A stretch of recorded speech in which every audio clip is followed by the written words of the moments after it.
আমরা তো সিজদার মধ্যে সুবহান রাব্বিয়াল আলা বলেই শেষ, কিন্তু বিশ্বনবী তাহাজ্জুদের নামাজে, নফল নামাজে, সুন্নত নামাজে তিনবার সুবহান রাব্বিয়াল আলা তাসবিহ পড়ার পরে তিনি পড়তেন সুবহুন কুদ্দুসুন রাব্বুল মালাইকাতি ওয়ার রূহ। সুবহ কুদ্দুস রব্বুল মালাইকাতি ওয়ার রূহ।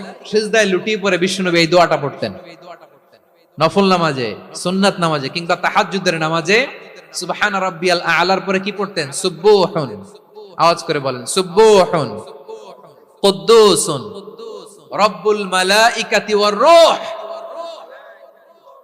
মানে আল্লাহ আপনি প্রশংসিত, আল্লাহ আপনি অতি পবিত্র, আপনি সব ফেরেশতা কুলের রব, ফেরেশতাদের সরদার জিব্রাইলের রব। সুবহানাল্লাহ। আজকে থেকে পড়বেন সিজদায়? হ্যাঁ, বারোখালীবাসী পড়বেন নাকি হুজুর নামাজে তো পড়ি না?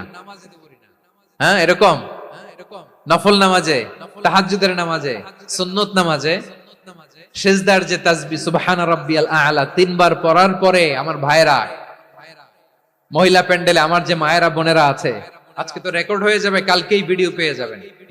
তিনবার সুবহান রাব্বিয়াল আ'লা পড়ার পরে পড়বেন সুবহুন কুদ্দুসুন রব্বুল মালাইকাতি ওয়ার রূহ। পড়বেন তো ইনশাআল্লাহ?